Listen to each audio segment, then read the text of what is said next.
عمر صاحب، اگر مجموعی منظرنامے میں دیکھیں، کیا سمجھتے ہیں کہ پاکستان کی پوزیشن کیا ہے؟ پاکستان کا اتنا کلیدی کردار کیوں ہے؟ اور پاکستان کو لے کے امریکہ کی دلچسپی اتنی کیوں بڑھی ہوئی؟ وہ کہتے ہیں نا کہ بڑی مشکل سے منوایا گیا ہوں. آج سے کوئی 2 3 4 5 مہینے مئی سے پہلے صورتحال جو اس وقت ہے کوئی امیجن بھی نہیں کر سکتا تھا.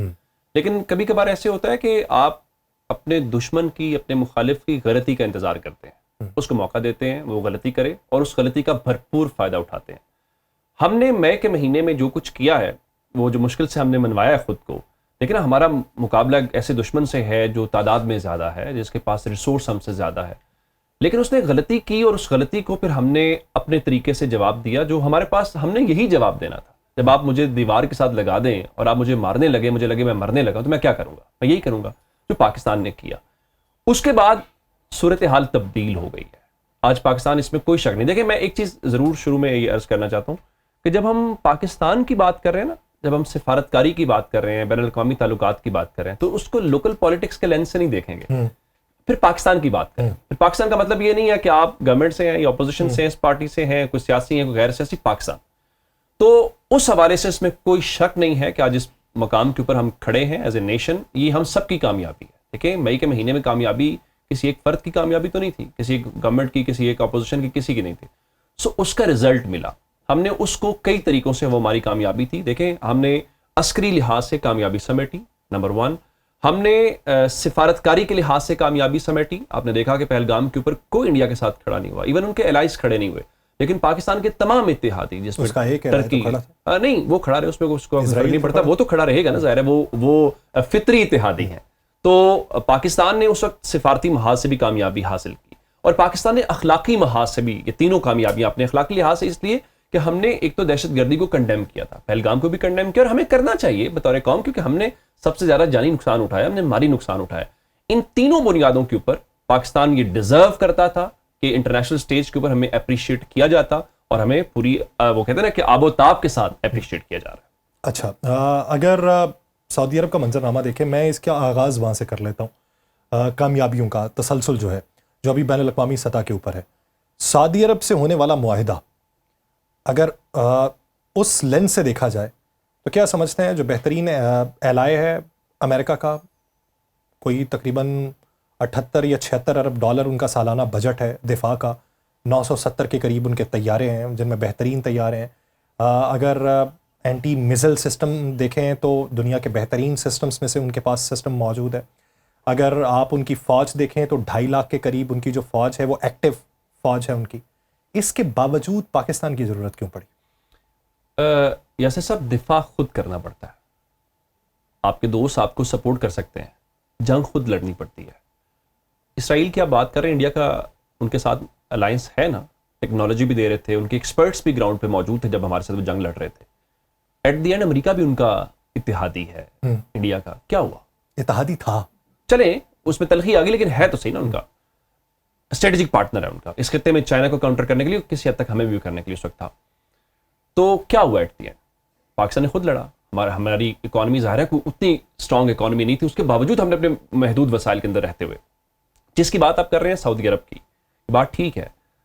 آپ نے اس کو جب امریکہ کے پرسپیکٹو سے دیکھتے ہیں تو ان خطوں کے اندر ہونے والی ایکٹیویٹی آپ نے دیکھنی ہے. ایک تو ایران سے آپ دیکھیں گے، جو کچھ ایران میں ہمارے فوراً بعد ان کے ساتھ جو جنگ میں ہوا، ظاہر امریکہ کی مرضی کے بغیر نہیں ہو سکتا تھا، ایک بات. دوسری بات، جو کچھ قطر کے اندر ہوا ہے وہ امریکہ کے گو ہیڈ کے بغیر نہیں ہو سکتا تھا. پھر جس طرح سے وہ شام کے اندر، لیبنان کے اندر یا غزہ کے اندر جو کچھ وہ کر رہا ہے، تو وہ امریکی مرضی کے بغیر نہیں ہو رہا. ان تمام ملکوں کو دیکھیں، پاکستان نے اپنے آپ کو ثابت کیا، اور ہم نے کہا کہ ہم کامیابی سے اپنا تحفظ کر سکتے ہیں، نمبر 1. نمبر 2، ان تمام جو مشرق وسطیٰ کے ممالک ہیں ان میں عدم تحفظ بڑا ہے. امریکہ ہمیں نہیں بچا پائے گا. دیکھیں، امریکہ کو جب ہم دیکھتے ہیں نا، تو امریکہ کو ورلڈ آرڈر میں ایک بڑی پاور کے طور پہ دیکھتے ہیں. بڑی پاور کا کام ہوتا ہے کہ سب کو برابر رکھنا، کسی کو ڈرانا، کسی کو سمجھانا. لیکن جب ورلڈ آرڈر کی سب سے بڑی طاقت اسرائیل کی خود اتحادی بن جائے، تو پھر تو اس کا مطلب ہے جو اسرائیل جو کام کر رہا ہے وہ ان کی مرضی کے ساتھ کر رہا ہے. تو ایسے میں جب ان کو یہ لگا، جس طرح میں نے آپ کو کہا کہ انڈیا اور اسرائیل فطری اتحادی ہے، تو جب آپ سعودی عرب اور پاکستان کی بات کرتے ہیں، یا باقی ممالک اس میں بھی اور آئیں گے، صرف اس کو یاد تک نہ رکھیے گا کہ سارے پاکستان کے فطری اتحادی ہیں. میں اس کی ایک آپ کو مثال دیتا ہوں، ایک اس میں ایڈ کر بلا دیجیے. آپ کو یاد ہے کہ جنرل ضیاء کے دور سے ہم نے حرمین شریفین کے تحفظ کا ایک ایک سیکورٹی معاہدہ, لیکن وہ چونکہ ایک اوور آل نہیں تھا, وہ ایک خاص پیرائے کے اندر تھا. جب ان کا یمن کے ساتھ ایشو ہوا, وقت کے لیے تھا, وقت کے لیے بھی تھا اور خاص پیرائے میں حرمین شریفین کی حد تک تھا کہ اس میں اگر آپ کو یاد ہو تو جب یمن والا واقعہ ہوا تو اس وقت ہماری پارلیمنٹ نے یہ فیصلہ کیا کہ ہم باہر جنگ نہیں لڑنے جائیں گے, تو ہم کیا کریں گے کہ ہم آپ کی انٹرنل سیکورٹی کریں گے حرمین. اس بار یہ نہیں ہے, اب بڑا واضح ہے, اب پاکستان پہ حملہ سعودی عرب پہ حملہ ہے اور سعودی عرب پہ حملہ پاکستان پہ حملہ ہے. اب اس کا بالکل ڈائنامکس جو ہے وہ چینج ہو گئی ہیں, اس کی ڈائمنشن چینج ہو گئی ہیں. یہ بہت بڑی چینج ہے. اور اس میں ہمیں ایک اور بھی فخر بطور قوم کرنا چاہیے کہ عربوں کے پاس اس میں کوئی شک نہیں ہے, ان کے پاس ریسورس بہت زیادہ ہے, آئل ریسورسز ان کے پاس ہیں, ان کی اکانومیز بہت بڑی ہیں, ایون ہمیں جب مدد چاہیے ہم ان کی طرف جاتے ہیں. لیکن انہیں اس بات کا اندازہ ہوا ہے کہ اگر سیکورٹی چاہیے, اگر تحفظ چاہیے, کوئی قابل اعتماد ہے تو وہ ہم ہے, وہ پاکستان ہے. اور میرے خیال سے یہ فطری اتحاد ہے. اس کو شاید وہ بڑا سخت لفظ ہو جائے گا, جس طرح کہتے ہیں کہ نیکی اور بدی کا وہ اتحاد ہوتا ہے. جب آپ اسرائیل کو, انڈیا کو دیکھتے ہیں تو وہ ایک اور طرح کا اتحاد ہے. تو اسی طرح سے پاکستان, سعودی عرب یا باقی جو گلف کنٹریز ہیں, آپ دیکھیں نا ایران جب اپریشیٹ کر رہا ہے, اس کو ویلکم کر رہا ہے, تو اس کا مطلب کیا ہے؟ اس کا مطلب یہ فطری اتحادی ہے. یہ کل تک وہی سعودی عرب ایران تھے نا, آج وہ کہہ رہے ہیں ہم اپریشیٹ کر رہے ہیں. بھارت اور اسرائیل کو دیکھیں تو مجھے مشاہد حسین سید صاحب یاد آتے ہیں اکثر مواقعوں پہ. وہ کہتے ہیں آئیڈیالوجیکل فرسٹ کزن ہے, یعنی بھارت اکھنڈ بھارت کی بات کرتا ہے, وہ گریٹر اسرائیل کی بات کرتا ہے. دونوں مذاہب کی بنیاد کے اوپر دوسروں کو سنب کرنے کی کوشش کرتے ہیں, تو اس لیے وہ آئیڈیالوجیکل فرسٹ کزن بنتے ہیں. اسی وجہ سے ہمارا اسلامی تعلق ہے اور جو ہمارا قبلہ کعبہ, ہم تو اس کے تحفظ کی قسم کھا کے بیٹھے ہوئے ہیں. اچھا, اب اگر امریکہ کو دیکھا جائے, بہت سارے لوگ یہ کہتے ہیں, ابھی آراء پائی جا رہی ہیں, ویسٹرن میڈیا کے اندر بھی پائی جا رہی ہیں, ہمارا اس سے اختلاف کرنا یا اس کی تائید کرنا یہ ہماری اپنی ثوابدیدی اختیار ہے.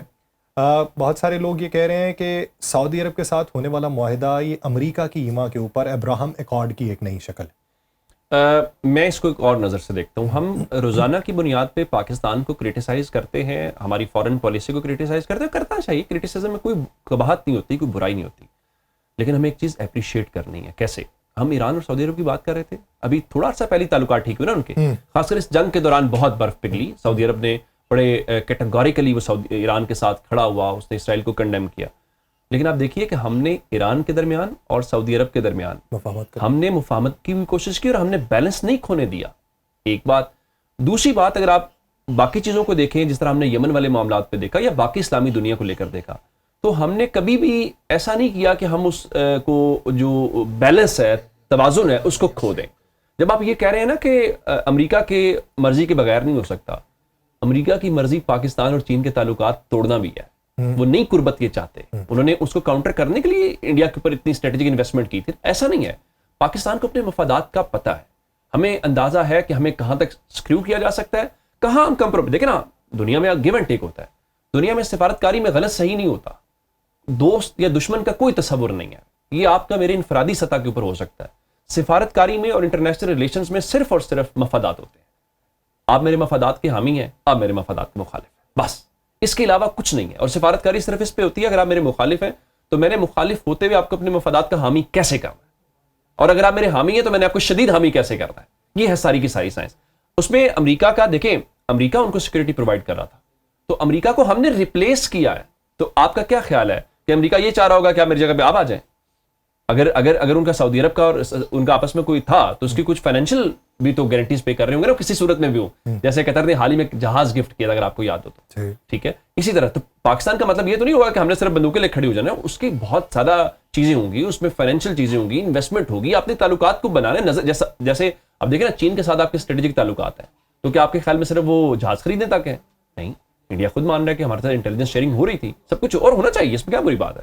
ہمارا وہ دوست ہے, کوئی ایسی بات چین کے ساتھ ہو تو ہم نہیں کھڑے ہوں گے, ہم سب کچھ ان کے لیے کریں گے. تو میرے خیال سے اس میں یہ میں نہیں سمجھتا کہ امریکہ سے پاکستان نے کوئی اپروول لیا ہوگا.